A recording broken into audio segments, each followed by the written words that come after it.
Hello 10th class. I hope you all are doing your work properly. Students, as you know, this is 8th part of lesson 1 of history, that is the rise of nationalism in Europe. In previous video हमने देखा कि कैसे Europe में middle class के लोगों ने Germany में एक कॉन्स्टिट्यूशनल पार्लियामेंट बनाने की कोशिश की, बट वो उसमें कामयाब नहीं हो सके क्योंकि वहाँ के जो मोनार्क थे वो और वहाँ की आर्मी दोनों एक होकर उन्होंने क्या किया, इनकी इस कोशिश को कामयाब नहीं होने दिया. Now I am going to start our next topic which is topic number 4, the making of Germany and Italy. Germany और इटली का निर्माण. Book page number 19. We will start from 4.1. Germany, can the army be the architect of a nation? क्या सेना एक राष्ट्र की निर्माता हो सकती है? तो अब हम यही देखेंगे कि यहाँ जर्मनी का यूनिफिकेशन कैसे हुआ, वो अब हम यहाँ रीड करने वाले हैं. क्योंकि जर्मनी जो था वो पहले क्या था, बहुत ही छोटे छोटे एम्पायर्स में बटा हुआ था. तो उन सब छोटे छोटे एम्पायर को एक राष्ट्र बनाने के लिए, एक नेशन बनाने के लिए क्या प्रोसेस हुई वो हम यहाँ देखेंगे. Okay. After 1848 nationalism in Europe moved away from its association with democracy and revolution. यानी कि 1848 के बाद यूरोप में जो नेशनलिज्म की जो एक क्रांति चल रही थी वो अब थोड़ी हट गई, किससे, डेमोक्रेसी से और रेवोल्यूशन से. Nationalist sentiments were often mobilised by conservatives for promoting state power and achieving political domination और ओवर यूरोप. यानी कि जो राष्ट्रीयवादी जो भावना थी अब उसका सहारा लेने लग गए कौन, कंजर्वेटिव लोग.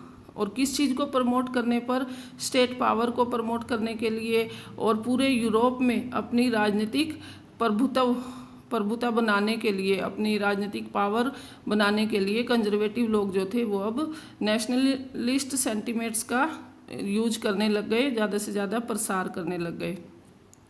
This can be observed in the process by which Germany and Italy came to be unified as nation states. और ये समझा जा सकता है एक प्रोसेस के द्वारा जिससे कि जर्मनी और इटली क्या बने, यूनिफाइड हुए, मतलब वो उनका एकीकरण हुआ और एक वो नेशन स्टेट बने. As you have seen nationalist feelings were widespread among middle class Germans. जैसे कि आपने पहले देखा कि जो राष्ट्रवादी जो भावना थी वो बहुत ज़्यादा फैल गई थी, किसमें, मिडिल क्लास के लोगों में, जर्मनी के मिडिल क्लास के लोगों में.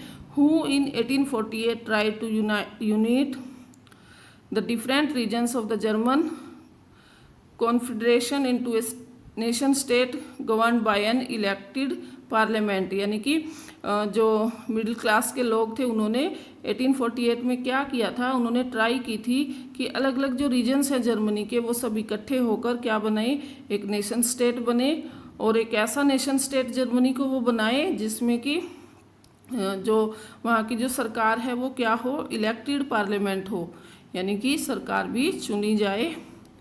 This liberal intensive to nation building was however repressed by the combined forces of the monarchy and the military.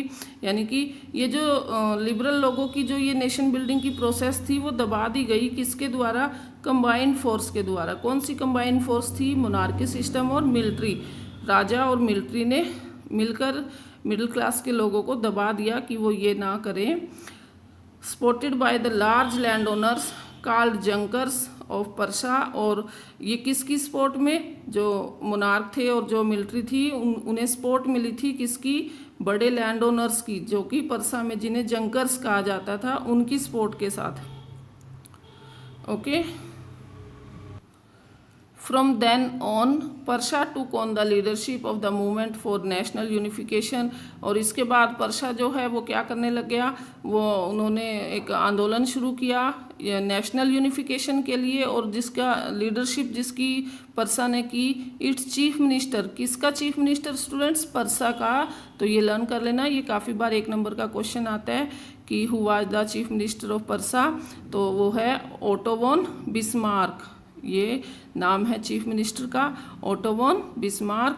Was the architect of this process carried out with the help of the Persian army and bureaucracy. तो ये जो chief minister था Otto von Bismarck, ये क्या बना, ये निर्माता बना किस चीज़ का, नेशनल यूनिफिकेशन करने के लिए पर्सा का। क्योंकि पर्सा जो था स्टूडेंट्स वो जर्मनी का एक बड़ा स्टेट था और बहुत ही छोटे छोटे एम्पायर्स में वो डिवाइड था। तो पर्सा एक बड़ा स्टेट होने के कारण पर्सा में ये रेवोल्यूशन शुरू हुई। और किसकी हेल्प से, पर्शियन आर्मी की हेल्प से और ब्यूरोक्रेसी की हेल्प से। ब्यूरोक्रेसी मतलब जो गवर्नमेंट लीडर्स थे, गवर्नमेंट जो एम्प्लॉयमेंट थे, उनकी हेल्प से।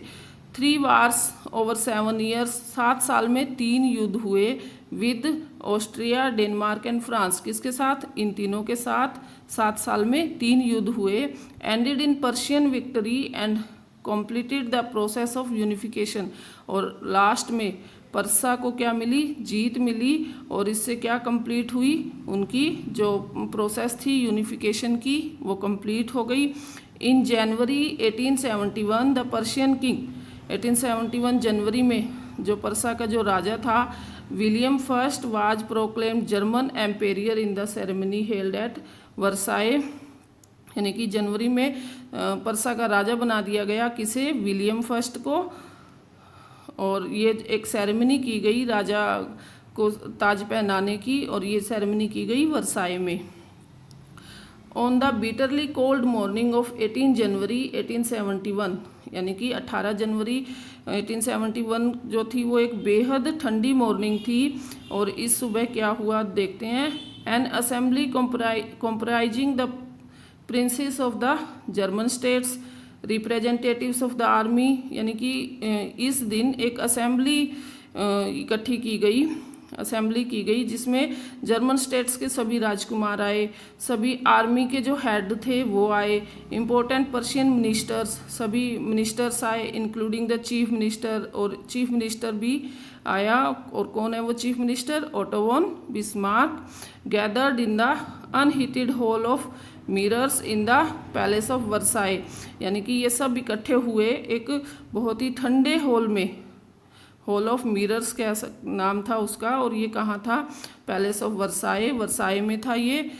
To proclaim the new German empire headed by Kaiser William first of Prussia. और ये इसलिए इकट्ठे हुए कि अब इन्होंने पर्सा का जो नया राजा बना उसको ताज पहनाने के लिए ये सेरेमनी की गई। The nation building process in Germany had demonstrated the domains of Persian state power। तो जर्मनी में जो राष्ट्र निर्माण की जो प्रोसेस थी स्टूडेंट्स, उस प्रोसेस ने पर्सा राज्य की शक्ति को दर्शाया।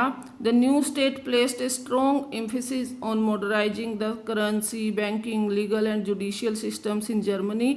और जो नया राजा बना उस राजा ने काफ़ी चेंज किया, जैसे कि उसने जो मॉडर्नाइजिंग सिस्टम शुरू किया, आधुनिकरण किसका, करेंसी का, नई करेंसीज बनाई गई, बैंकिंग सिस्टम को और मजबूत किया, लीगल एंड जुडिशियल कानून का जो सिस्टम था उसको और मजबूत किया जर्मनी में।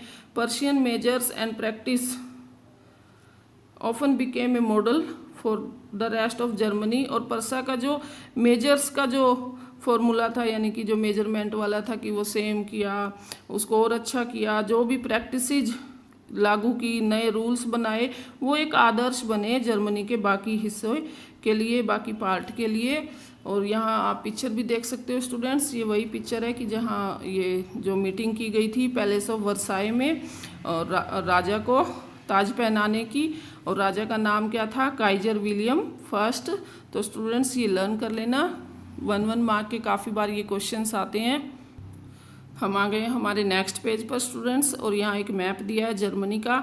तो ये देख सकते हैं हम कि जर्मनी कैसे अलग अलग एम्पायर्स में बटी हुई है। और यहाँ हम देख सकते हैं कि पर्सा जो है वो एक बहुत बड़ा पार्ट है जर्मनी का, इसीलिए जो यूनिफिकेशन की प्रोसेस थी वो यहीं से शुरू की गई थी।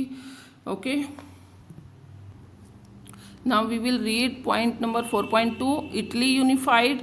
इटली का यूनिफिकेशन कैसे हुआ वो अब यहाँ देखेंगे। Like Germany, Italy too had a long history of political fragmentation।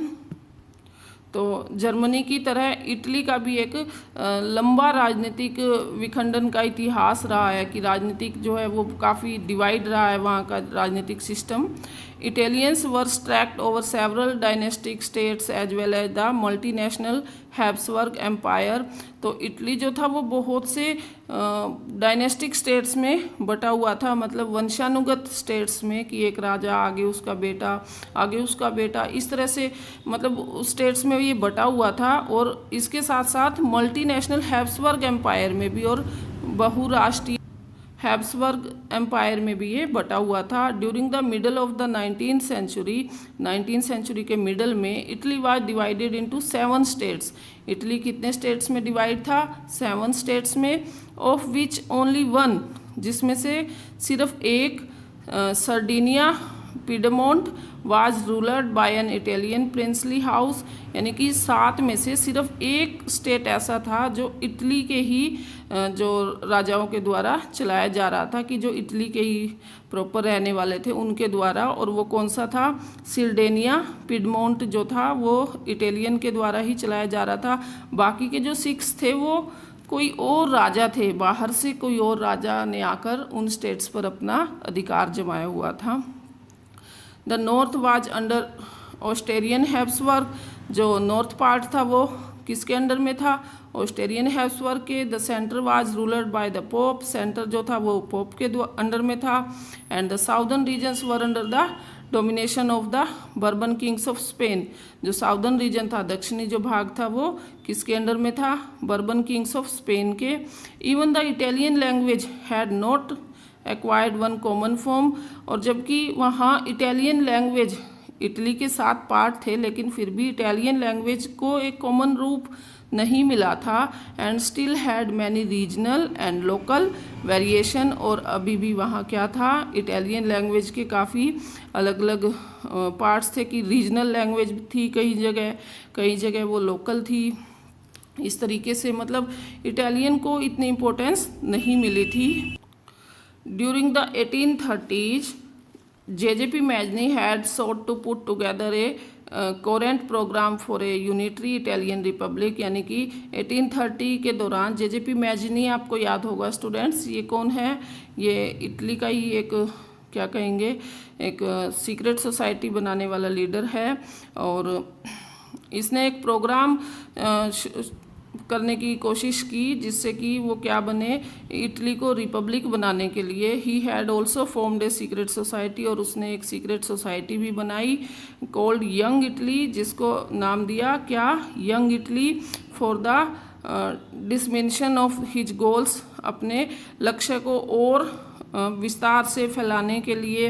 The failure of revolutionary uprisings both in 1831 and 1848 meant that the mantle now fell on Sardinia Piedmont under its ruler king Victor Emmanuel II to unify the Italian states through war. तो students ये कह रहे हैं कि जो revolution हुई थी 1831 में और 48 में, इन दोनों रिवोल्यूशन के फेल होने के बाद जो इटली के यूनिफिकेशन का जो काम था वो अब किसके अंडर आ गया था? वो आ गया था सिर्डेनिया पिडमोंट के जो राजा थे उसके पास। तो सिर्डेनिया पिडमोंट के राजा के पास क्यों आया? क्योंकि सिर्फ एक यही ऐसा राजा था जो प्रॉपर इटली से बिलोंग करता था, और राजा का नाम है Victor Emmanuel II। In the eyes of the ruling elites of this region, a unified Italy offered them the possibility of economic development and political dominance। तो यानी कि राजा की नज़रों में ये जो यूनिफाइड इटली वाला जो प्रोसेस थी कि इटली का यूनिफिकेशन हो, इटली एक बने, जो अलग अलग एम्पायर में बटी हुई है वो एक हो जाए, तो इस प्रोसेस से ये संभावना थी कि इटली में क्या होगा? इकोनॉमिक डेवलपमेंट होगा और राजनीतिक विस्तार और अच्छे से हो पाएगा। चीफ मिनिस्टर कैवूर, तो जो ये सर्डेनिया पिडमोंट का जो राजा था उसका जो चीफ मिनिस्टर था स्टूडेंट्स वो कैवूर, ये नाम है चीफ मिनिस्टर का, तो इसको लर्न कर लेना। Who led the movement of unify the regions of Italy was neither a revolutionary nor a democrat. यानी कि ये जो कैवूर जो था जिसने कि इटली को यूनिफाई करने का एक प्रोग्राम इसने शुरू किया था, ये ना तो एक रिवोल्यूशनरी था, मतलब ना ही तो ये क्रांतिकारी था और ना ही इसे लोकतंत्र चाहिए था। Like many other wealthy and educated members of the Italian elite, he spoke French much better than he did Italian। यानी कि जैसे और जो रिच पीपल थे या जो पढ़े लिखे लोग थे इटली के, उन्हीं की तरह ये भी फ्रेंच लैंग्वेज को ज़्यादा अच्छे से बोल पाता था, ना कि इटालियन को। Through a tactful diplomatic alliance with France engineered by Cavour, Sardinia Piedmont successed in defeating the Austrian forces in 1859। तो एक टैक्टफुल डिप्लोमेटिक अलायंस मतलब एक कूटनीति की संधि जो फ्रांस के द्वारा की गई, और जो वो संधि बनाई या वो जो प्लान था सारा युद्ध का वो कैवूर के द्वारा बनाया गया, जिसमें कि सिर्डेनिया पिडमोंट की जीत हुई और उसने हराया किसको, ऑस्ट्रेलियन फोर्सेज को 1859 में। Apart from regular troops a large number of armed volunteers under the leadership of Giuseppe Garibaldi join the फ्रे।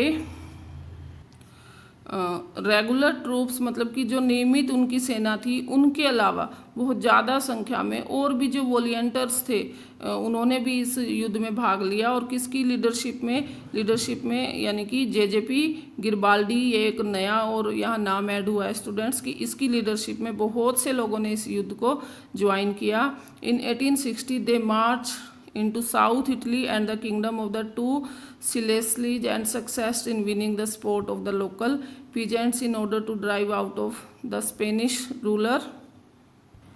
तो 1860 में ये जो आर्मी थी ये सब मिलकर एक साउथ इटली के दो किंगडम यानी कि दो किंगडम टू सिलेसीज यानी कि यहाँ ये जगह का नाम है, यहाँ के दो किंगडम में ये घुस गई आर्मी और ये इन्हें जीत हासिल हुई क्योंकि वहाँ के जो किसान थे वो भी अब इनके अंडर में आ गए थे। स्पेनिश रूलर के विरोध में खड़े हो गए थे किसान भी और सपोर्ट देने लग गए थे किसको, जेजेपी गिरबाल्डी को।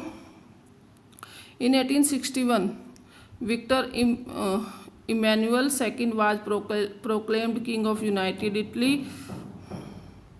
इन 1861 में जो राजा थे वहाँ के की जीत हासिल हुई किसको, इमैनुअल सेकंड को, और उसको इटली का क्या बना दिया गया, राजा बना दिया गया। कब, 1861 में। However much of the Italian population, जबकि बहुत ज़्यादा जो इटालियन पॉपुलेशन थी, अमोंग हुम rates of illiteracy were very high, यानी कि जो कि ज़्यादा क्या नहीं थे, पढ़े लिखे नहीं थे, उन लोगों के बीच remained blissfully unaware of liberal nationalist ideology, यानी कि जो लोग पढ़े लिखे नहीं थे इटली में उस टाइम तक, तो वो अब तक क्या थे, अनजान थे कि ये जो आइडियोलॉजी आ रही है लिबरल नेशनलिस्ट की या क्या चेंज आ रहा है, वे लोग बहुत ही ज़्यादा अनअवेयर थे इसके प्रति।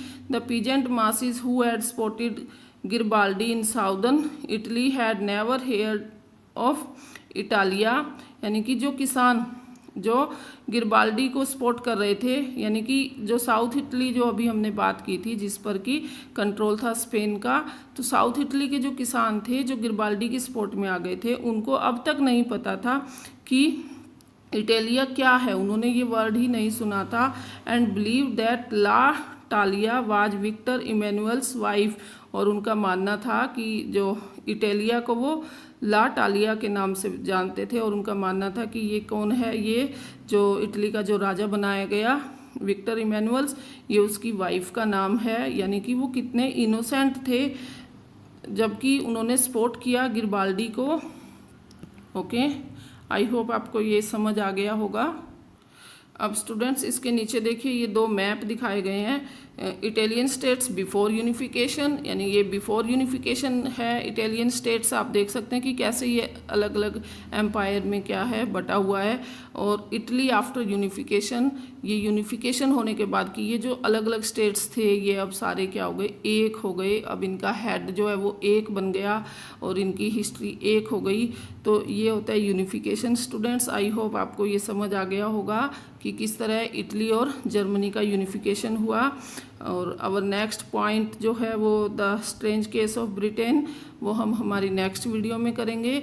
आपने यहाँ तक के सभी इम्पोर्टेंट पॉइंट्स लर्न कर लेने हैं, और यदि तुम्हें ये अच्छे से समझ आ रहा है तो please like, share and subscribe my channel. Thanks for watching. अब हम मिलते हैं हमारी नेक्स्ट वीडियो में। ओके।